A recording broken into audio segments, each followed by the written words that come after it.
You're retro trekking with the Caramel Apples, a podcast that dials up thoughtful, heartwarming nostalgia of all things great and retro in the golden era of pop culture and beyond.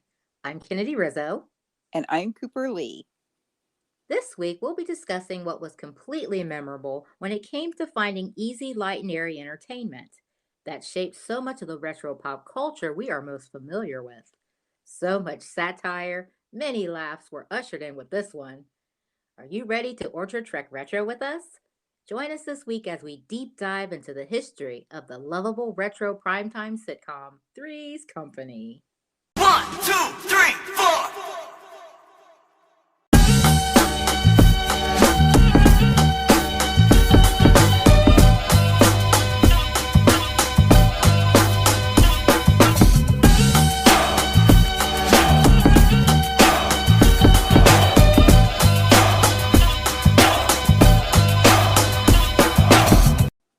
Hello, Orchard Archivers, and thank you for taking the time to journey back with us this week. And don't forget to take a moment to subscribe, rate, and leave us a 5-star written review. We so appreciate your continued support. This week, we have an amazing bit of nostalgia to whet your caramelicious appetite with. Do we ever? Nothing but. So, Coop, I absolutely love having the opportunity to deep dive into so many of the nostalgic offerings we choose to fondly recall.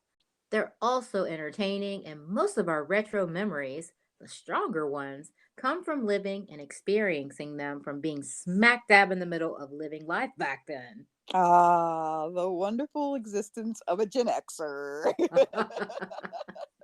Naturally.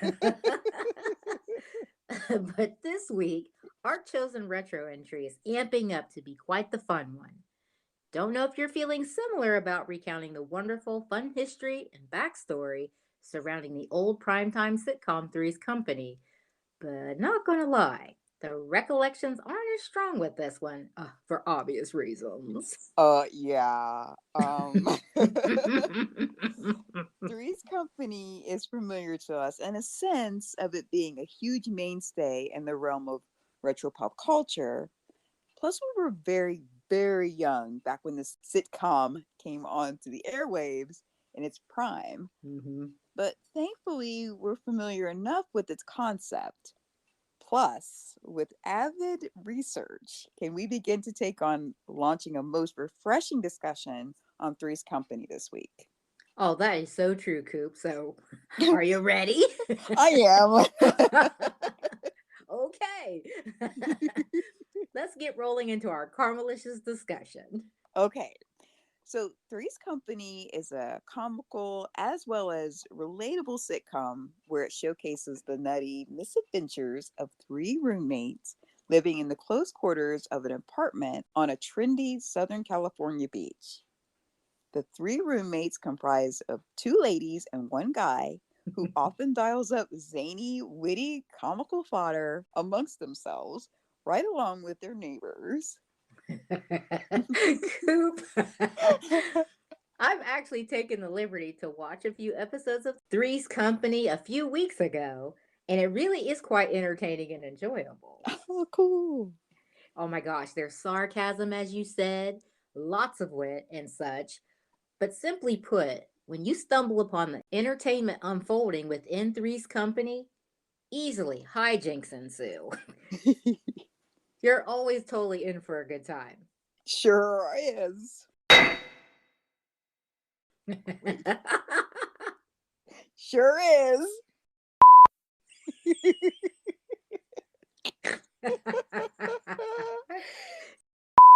Three's Company is a retro sitcom television series that aired for 8 seasons. 8 seasons. Wow. Oh my gosh.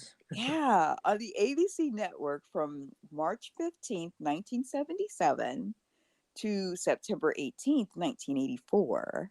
As you just stated, we get to peer into the day-to-day lives of three single roommates, that being Janet Wood, who was Joyce DeWitt, Mm-hmm. Chrissy Snow, Suzanne Somers, and Jack Tripper, John Ritter. Oh my God. who will dwell together in a beachside apartment in Santa Monica, California. That just Oh, sounds like fun. it's so posh. Oh, yes, yes. So the apartment complex. Okay, so posh. Nowadays, we use the ritzier term condo in order to establish a bit of cred. Oh, yes. Oh, yeah, we do, don't we? We try. That's funny. Well, their condo or apartment complex, since we're in this retro chatter, is owned by the landlord and lady, the Ropers. But more on them here in a bit. Three's Company is the brainchild of creators Don Nickel, Bernard West, and Michael Ross, and is a comedic farce that chronicles the shenanigans and escapades of our three roommates' constant misunderstandings, integrated social lives, and financial struggles. So, the setup right here is explained clearly makes the sitcom totally relatable. Or maybe too relatable. Oh, right. We've all been broke a time or two, right? Yep. Uh-huh. The Three's Company easily landed in the top 10 hits of television at that time, between, as you said earlier, Coop, 1977 to 1983. And it has remained popular even now, being in syndication and in distribution on DVD releases. Okay, so here we go with a fun fact. All right. Did you know that Three's Company was largely based on the British sitcom entitled Man About the House? Now, Man About the House centered on two female roommates who, after a night of hard partying, wake up to find a man asleep in their apartment. So the three later become roommates exactly like Three's Company. Look at that. Uh-huh.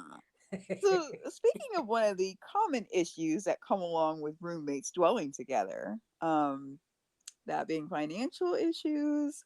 There it is. Uh-huh.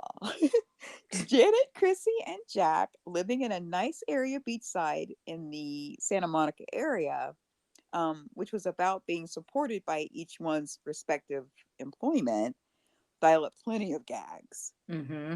After all, the rent does need to be paid. It kind of helps. Just a little bit. Does anyone have a car big enough that we can all share? That'd be plan B and C. Right. So, what was their respective jobs, Kennard? Well, hopefully maybe a car salesman. Just kidding. A parking meter maid? Just stop. Oh, no. In all seriousness, though. Janet was a florist. Chrissy was a secretary. How cliche. I know. And better yet, Jack is a culinary art student. Now, here's a bit of caramel trivia for you Rabbit Orchard archivers. The girls had another previous roommate before Jack came on board and moved in. Can you remember which roommate moved out in order for Jack to move in? We will drop that answer here in a little while. Wow. But can you recall, archivers? Weigh in. So, Coop, even though this previous roomie exited stage left in the beginning, our key castmates playing out scenes together really helped to make Three's Company enjoyable as well as relatable. Yes. But it wasn't just the great on screen chemistry of the roommates. No, but it was of the whole ensemble cast as well. Yeah. That's just one of those ingredients that sometimes gets missed. But It does. so glad they nailed it, right? Oh, bingo. So Three's Company will always be a true classic of the era that it was showcased in. So even though it's a retro sitcom classic, Three's Company really implemented themes that was sort of ahead of its time. You mentioned a moment ago about the landlord and landlady, that being the Ropers. Mm-hmm, mm-hmm. And Three's Company, for its time, had some light core adult themes baked in, right there a bit, some of that tongue-in-cheek action. Oh, I love that. Yes, yes. Yeah, especially for that particular time. But these set themes were fully understood by mature audiences tuning in. That's right. And there were different themes around relationships more in general during that time. Relationships in the standard traditional sense or vanilla, if you like. Yeah, and just on that thought real quick, like we always talk about how things were different then versus now. Yeah. Hmm. But in all honesty, I don't know. There was always kind of like this crazy, like with the adult themes, that was always kind of there. Yeah. We were dumb kids, we were just kind of like, huh, what? Right. But again, these shows were more for the adults, the parents, whatever, and they got the humor that they were putting down. So, Absolutely. Yes. Yes. so maybe it was just vanilla for us kids. I don't know. But the three roommates were of a platonic nature, so there wasn't any funny stuff going on, generally speaking. But due to the more traditional view of what was envisioned or even expected from co ed roomies around that time, it's not much of a stretch to witness Mr. Roper giving the trio a hard time for dwelling together as they were, with Jack not officially tied to Janet or Chrissy. Three's Company too. That was ugly. It was ugly. Mr. Roper was old fashioned, but his terse view of what he thought of the roommates' living arrangements easily dialed up gags and laughs aplenty. Oh, this is true. As you stated, Kennard, the humor on Three's Company was based on slapstick comedy, often relying on innuendos and misunderstandings, but also, too, physical comedy to help liven up the harebrained schemes the cast would bring about in order to get themselves out of the dilemmas they found themselves in. Right? And the running gags were largely pointed at Jack's supposed romantic preference. Oh, yeah, there's that. Um, Old Mr. Roper, as well as others, kind of thought that or implied that Jack swung for the other team. Oh, they sure did. They did. And right along with an endless array of blonde jokes, moments surrounding poor Chrissy. And Mr. Roper, Norman was played by Norman Fell, Uh huh. being overbearing in his view towards the trio, giving them a hard time being roommates living together unmarried. Conflict scenarios in Three's Company came from the dysfunctional marriage of the Ropers, too. So even though Mr. Roper struggled in figuring out what was really up in regards of the cohabitating trio, Mrs. Roper, played by Audra Lindley, wasn't as easily fooled. She knew Jack was straight, but trust him with Janet and Chrissy as their ally helps to keep that secret from her oblivious husband. Now, Stanley tolerates Jack, but takes the liberty to mock him mercilessly. Oh, Stanley.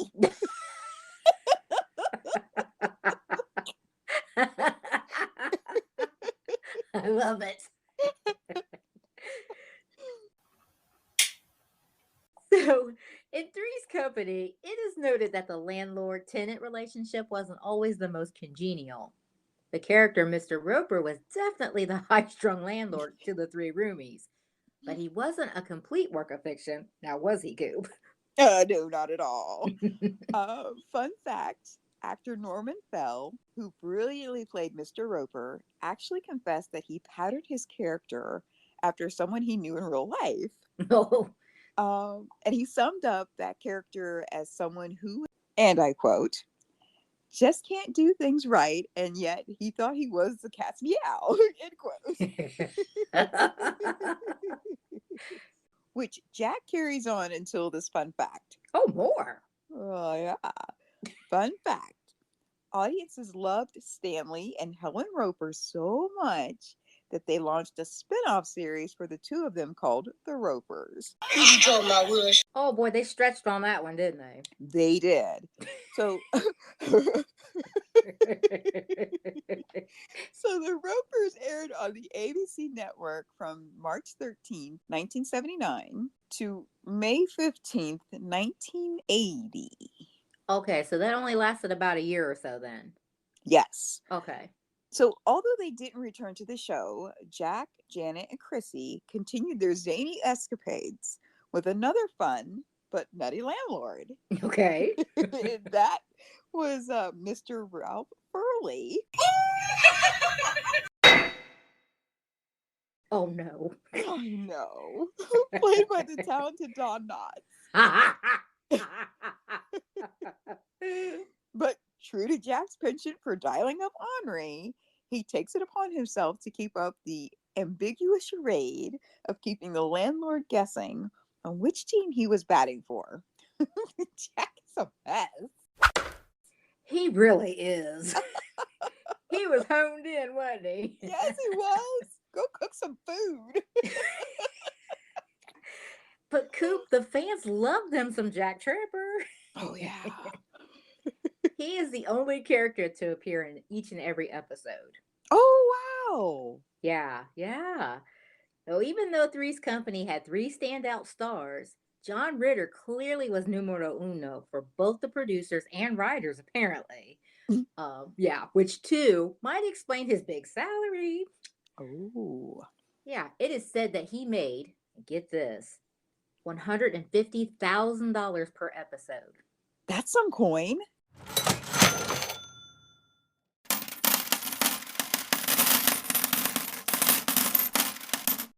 It really is back then. Wow. Yeah. It's a lot of money now. Yes, it is. But the fans love the show for its unconventional plot and comedic moments. Oh, so cool. So, needless to say, though, that this little kerfuffle predictably caused some tension between the co stars. Uh oh. It always comes down to that. I know. Oh. Three's Company 3.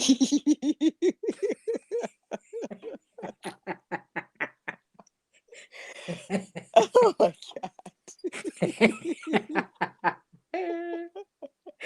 Okay. That is awful.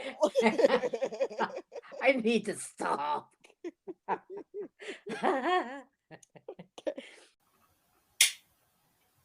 In the year of 1980, Susan Summers, Chrissy, was at the absolute zenith of her career, playing out her iconic role on Three's Company, having won a couple of notable awards 2 years prior. Screamed how adored and talented she was.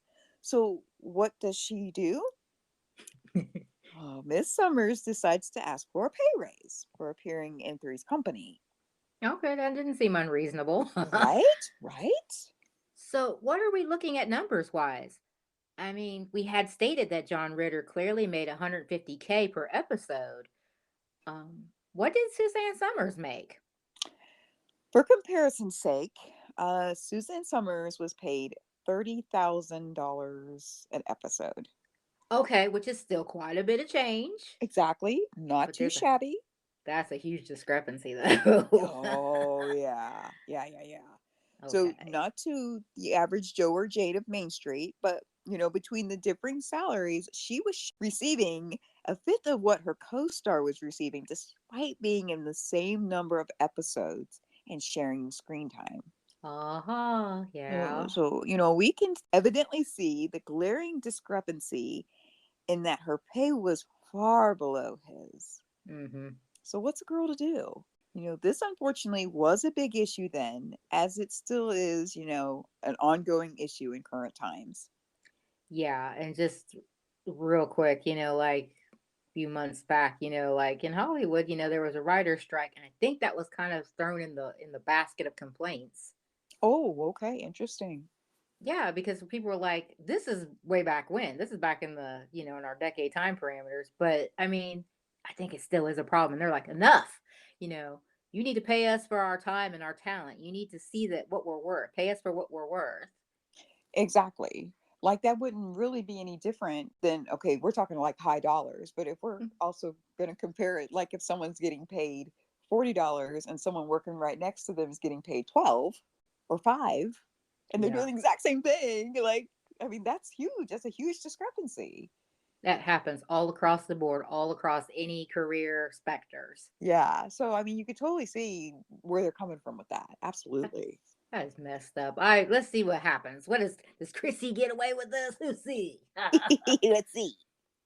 So although Chrissy was on the actual earlier seasons of Three's Company, I believe she was replaced with another blonde, which we'll get into here momentarily. But what exactly happened to Suzanne Summers' request? Well, as the situation would have it, the ABC network ultimately said no. Okay, see, there it is. Whatever. There it is. They Pound salt. right, and that's pretty much what they told her, I guess. Like, I know, right? because they're rocking a hard place. What do? You tell them Ugh, what you want, and they tell you no. Well, now what? Either you stand on your ground or you take what they give you. So pound salt. they refused to raise her salary, which, adding insult to injury, the creative execs of Three's Company responded with a bit harsh asking, "Who do you think you are?" Oh, tea came out. Yeah. And Susan Summers was unwilling to compromise. Her teeth And came out. yeah, yeah. And it gets worse. Oh my. The ensuing drama led Miss Summers to receiving the cold shoulder from her castmates. Oh no. So in turn, so it's like, why didn't you come to bat for her? Hmm. Anyway, I guess maybe they don't have a lot of power either. Maybe they'd see a pay cut if they did. I don't know. I don't want to share. So in turn, soon her character Chrissy was written out of the show.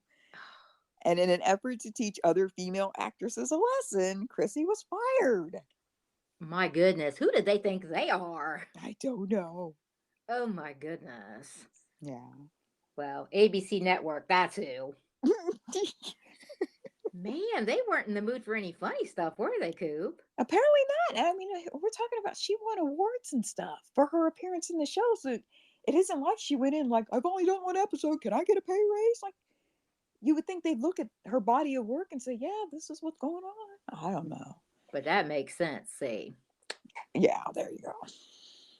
Well, this is very insulting to ladies in the realm of Hollywood then, and really so many have to tread carefully even now, because it's not changed a whole lot. Hmm. I do think things may be a tad bit better, but the tide is slowly turning a smidge. Like what you hear so far? Make sure you never miss a show by clicking the subscribe button now. If this episode entertained you, please share it. Spread the word.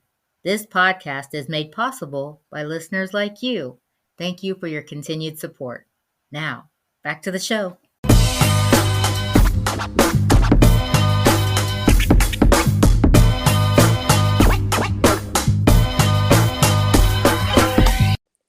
So, with the ever messy exit of Chrissy, the creative execs were in a mad scramble to replace her. That's self inflicted mess right there. I know. So here's a fun fact connected to Three's Company to make mention of, in connection to Chrissy. Fun fact.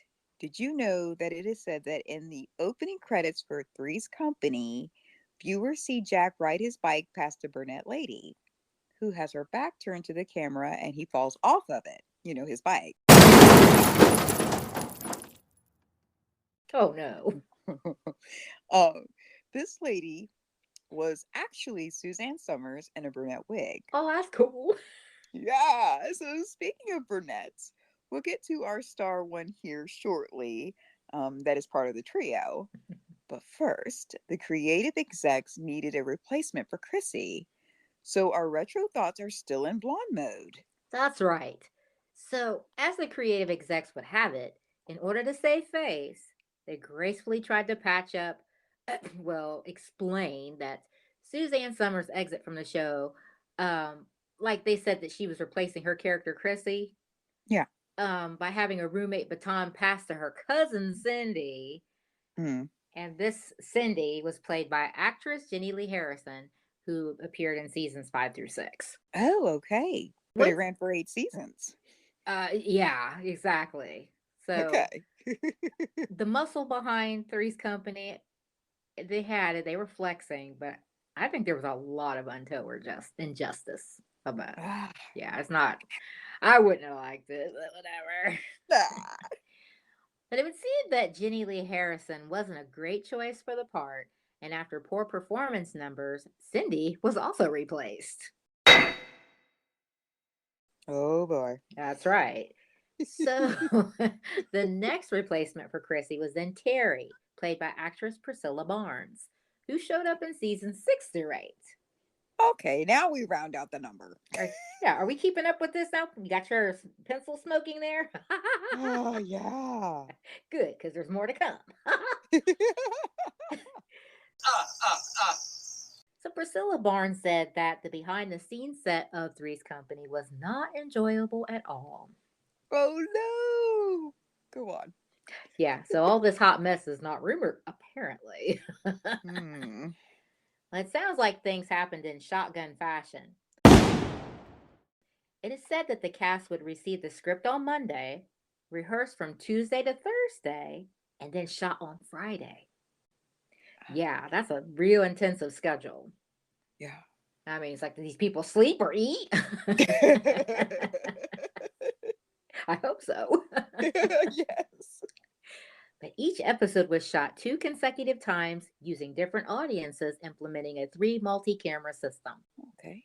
The taping of Three's Company was done in sequence, and again, it was rumored that there were rarely any retakes because of the creative execs were, shall we say, strict. Ooh. Yeah, like we haven't heard that one before, huh? You're right. So, actress Priscilla Barnes once stated, and I quote, "Our bosses were very, very controlling. If my hair was too blonde, I'd get called up in the office." End quote. Oh, wow. Okay. That Yeah, sure sounds quite restrictive. it does. Uh-huh. And I'm certain very uncomfortable a lot of the time. Hmm. Because like with weight, you hear about it with weight a lot of times, that taboo subject. And you had to slim down. But as far as hair color, I never really thought of it. Right? Interesting. Hmm.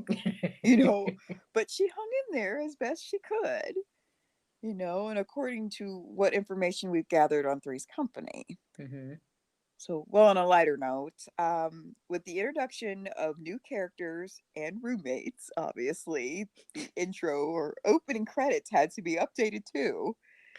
So, fun fact, they reshot scenes of the new trio frolicking on the boardwalk and, riding in bumper cars at, the well known Santa Monica Pier. That's right. And other upbeat, fun-filled scenes included in that updated opening sequence montage had the trio too, like riding a zoo tram and visiting various zoo animals at their respective enclosures. So these shots were said to be filmed at the LA or the Los Angeles Zoo at Griffith Park. Oh, there's more. Fun fact, did you know that during this sequence, if you can recall, in a super cute sequence, there's a baby boy in sweet punk overalls who runs over to Janet while she was feeding some goats there at the zoo. Was get this. This cute portrayal was portrayed by young Jason Ritter, actor John Ritter's eldest son. How adorable is that? Oh, that is way too adorable. You said his punk little overalls. That is sweet. Yes. So, Priscilla Barnes's character, Terry Alden, was a smart, playfully sassy nurse, came into the Three's Company's 6 season cast lineup from 1981 to 1982. So, as we touched on before, Cindy Snow, Chrissy's cousin, played by Jenny Lee Harrison, was replaced by Terry Alden. Cindy Snow's absence was explained as her moving off to university in order to fulfill her dream of becoming a veterinarian, but would have occasional appearances throughout the 6th season. I do believe Priscilla Barnes got along better with her castmates, tons better than Suzanne Summers did. Mm. Yeah, but old Chrissy put up a bit of a fight. Chrissy didn't play. Oh. Yeah, she's like, don't let this blonde hair fool you, Bucks. You could take those shenanigans somewhere else. So that's true. That's just one of those things, that's in an inspiring sense. Hmm. Very noble of her not to take no mess from anybody coming or going. But let's be honest for a second, can we? Okay. The creative execs flex their muscles about the friction presented um, that they were bucking. But after Chrissy left, even with the nice replacement roommates included in later seasons, things slowly went south for the Three's Company show. And much like everything else, all good things must soon come to an end. Right? Because if we recall, Suzanne Summers not only had some obvious tensions with the creative execs, but she still struggled to get along with her original castmates, Jack and Janet. Yeah. Oh my goodness, lots of cold tension and stonewalling happened after that can of worms was opened up. Oh, it certainly was. Hmm. The feud between the castmates was so intense that it said that it was up to around 3 decades of them not speaking to each Oh, man, those sour feelings, Randy, if it other. sounds. Uh-huh. Yes. Oh my gosh. Well, that's quite unfortunate, but as always, there's more to the story we'll touch on once again before we close out our intriguing retro television discussion this week on Three's Company. So, even though there were more than enough elephant in the room scenarios bouncing around behind the scenes, there was thankfully always a modicum of professionalism when the cameras were rolling. That's what the audience asked for, and once again, thankfully, that's what they got. Whew, that was close. So, exactly what did the audience receive there, Coop? Much of Three's Company's theme was humored based on farce, hugely relying on innuendo and misunderstanding, and two, well played physical comedy to accentuate the harebrained scenarios the roommates, as well as the supporting cast, would invariably conjure up to get themselves out of various situations and dilemmas they easily found themselves in. So, this was part of the ingenious draw to Three's Company. Right?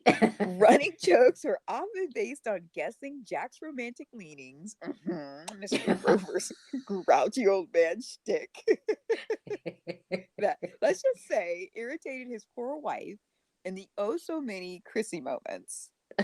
Right?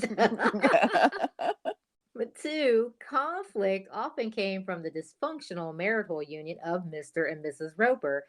Janet's intolerance for romantic shenanigans, kind of like that whole, hey now, like Yes.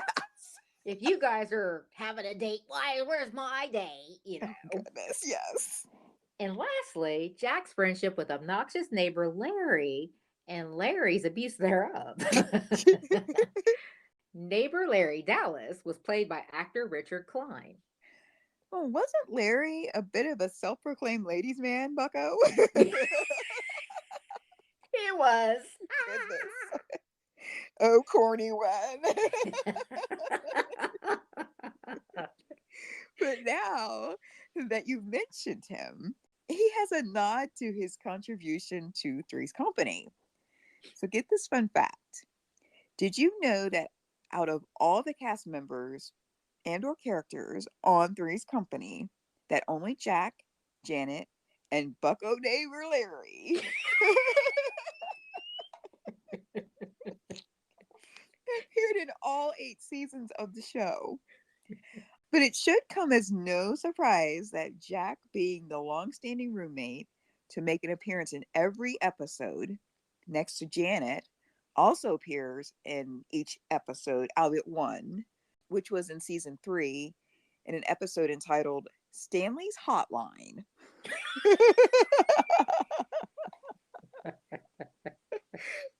Crazy, but not surprising. Yes. So maybe here and there, but there was no denying what was on television when that oh so familiar theme song of Three's Company started playing.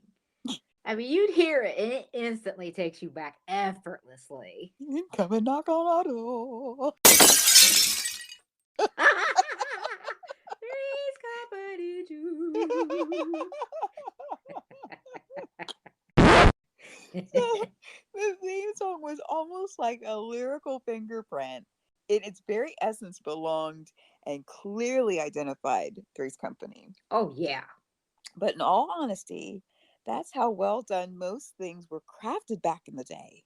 Hmm. Most everything in connection to pop culture at the time had its unique, distinctive, clarifying identity, which easily dialed up what we hear and warmly relate to in just a matter of mere seconds. Oh, much agreed. And there's a clear reason why this was yet another example of what was, in talking about the theme song, Mhm. and who was the composer behind the lyrical magic of Three's Company. You with us still, Orchard Archivers? So you may have heard of this name before in past Orchard Trek retro segments. That's right, Kennard. And so you've piqued our interest and twisted our caramel arms behind our backs.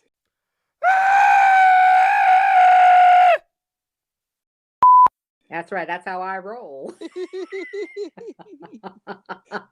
Fun fact, our famous composer was Joe Respo, who's also known for his nostalgic work baked into memorable television shows. Uh, Ever heard of Sesame Street? Oh, never, uh-uh. How about the Electric Company? I'm still drawing a blank. Yeah, the Three's Company was sung by Ray Charles. Oh, okay. And let me clarify that this isn't our visually challenged R&B legend Ray Charles we're referring to. This is an entirely different Ray who sang the theme duet along with Julia Rinker. Okay, so I can hear the signature fingerprint of Mr. Raposo's work in Three's Company's theme song in my mind's eye right now. That's nutty cool, Cooper. Thanks for sharing that cool fun fact. So he's really lent so much of his genius, nostalgic contributions for so many retro gems we grew up with fondly and remember fondly. So we had talked about Mr. Joe Raposo's work in our episode of the Electric Company, which was out in earlier seasons, and that was very fascinating history for the show in itself. But he had a large part of that, and you can hear when you think of the Electric Company song versus Three's Company song, you can hear the signature of this composer in it. Isn't that interesting? Yeah, yeah. Like completely different genres, but at the Mhm. same time, they have their own mark. They have their style. That's right. So go check that out. Is Electric Company was cool, but so is Three's Company. Now, we've caramel deep dove into some of the most memorable elements that make up Three's Company, but by the end of the series, there was a bittersweet departure of all of the roommates except for Jack Tripper. Janet gets married and launches into her new life, and Terry moves to Hawaii. Ooh.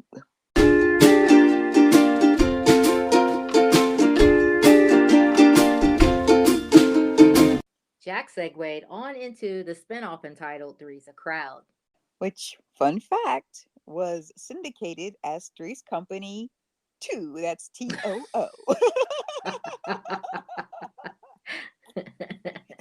So, in the Three's Company syndication package, basically, originally off of the beginning and or, the British sitcom origins concept.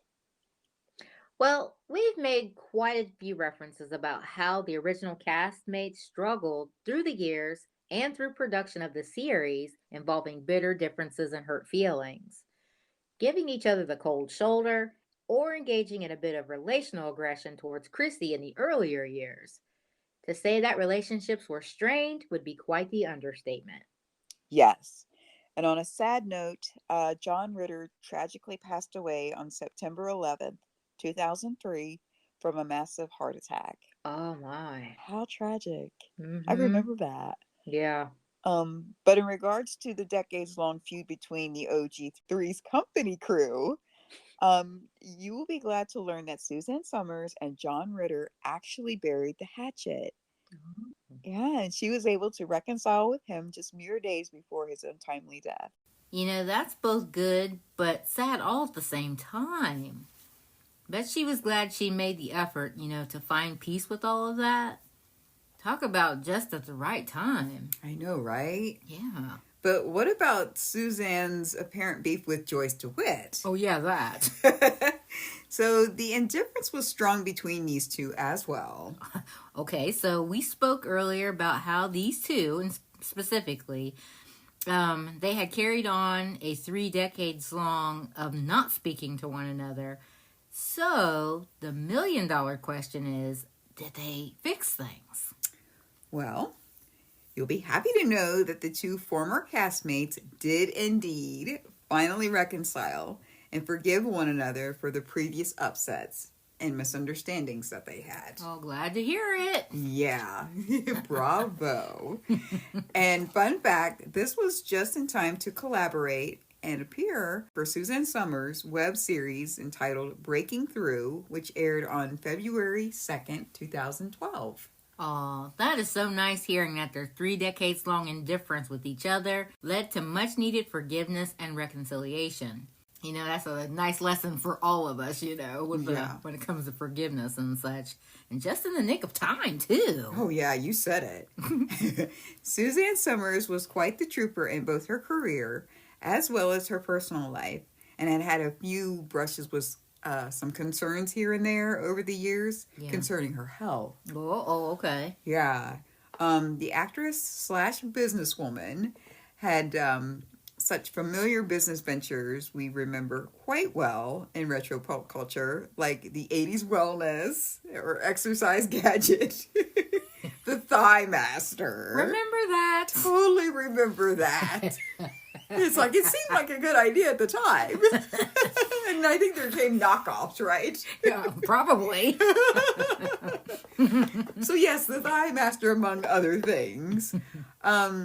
But she also had an early brush with breast cancer in the early aughts, where she underwent a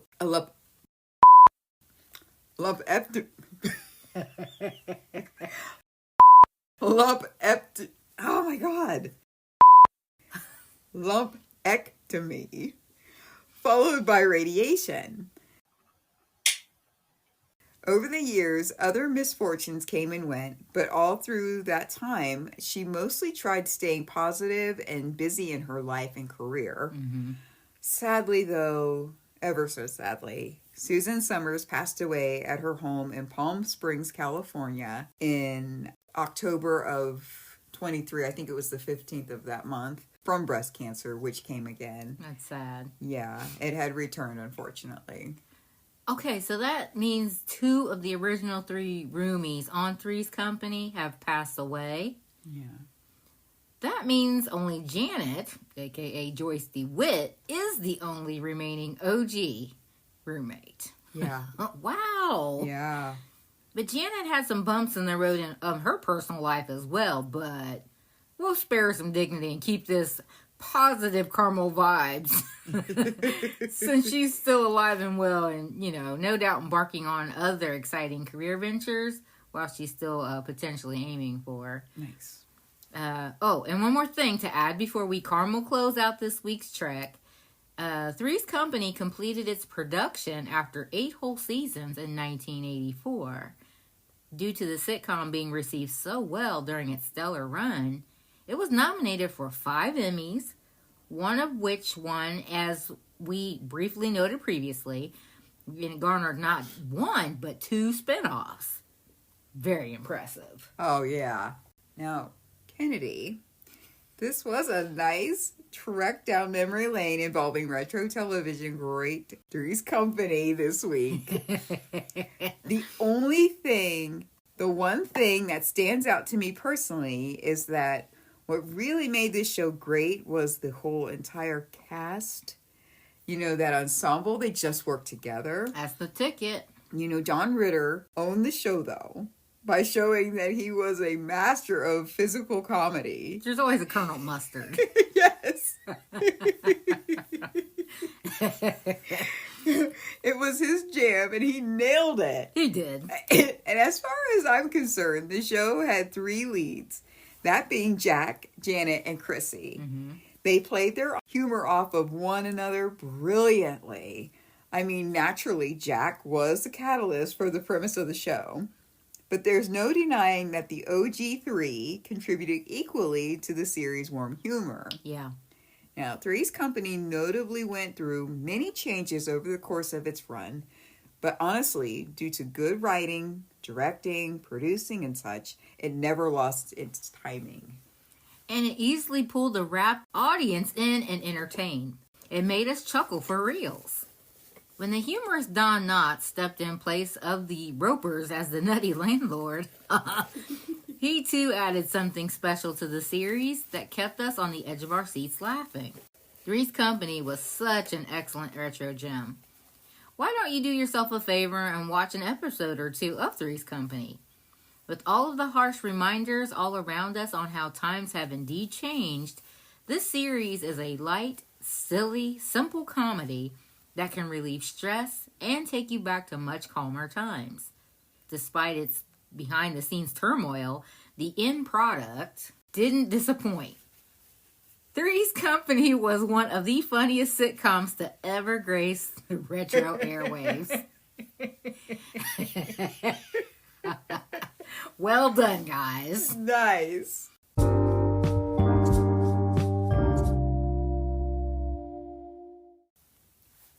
Love what you heard on this week's episode?